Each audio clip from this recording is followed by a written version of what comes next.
Hinihikayat ng Department of Health at National Kidney and Transplant Institute ang mga Pinoy na maging bukas sa pag-donate ng organ. Sa ngayon, halos 300 pasyente ang nakapila para sa organ transplant dito sa bansa. Nakatutok si Jamie Santos.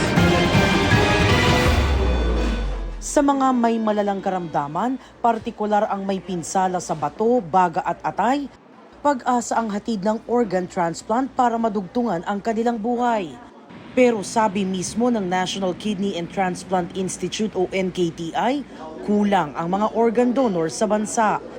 Sa datos ng Health Department, as of February 2024, may halos 300 pasyenteng nakapila para magpa-transplant. Pinakamarami ang naghihintay ng bagong kidney. Isa pa man din ang chronic kidney disease o CKD sa mga pangunahing nakamamatay na sakit sa bansa. Latest estimated shows that around 2.3 million Filipinos have CKD. Si Michael, edad 33 nang malamang may CKD siya. 5 taon na niya itong sinasagupa. Sumasakit po yung likod ko hanggang sa nagpa-check up kami, nalaman na nasisira na yung kidney ko. Nagdadialysis na siya 3 beses kada linggo. Napakamahal po ng mga gamot po sa dialysis. Umaasa rin siyang magkakaroon ng donor balang araw. Mahal din ang organ transplant, umaabot sa 1.2 hanggang 1.7 million pesos ayon sa DOH. Pero pwede raw makatulong ang gobyerno na mapababa ang bayarin.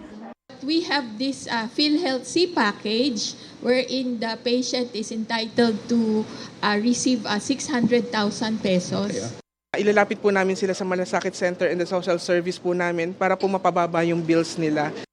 Dagdag ng DOH, may mga card silang ipinamamahagi para lumawak ang kaalaman ng publiko tungkol sa transplant. Kailangang dumaan sa complete screening ang donor.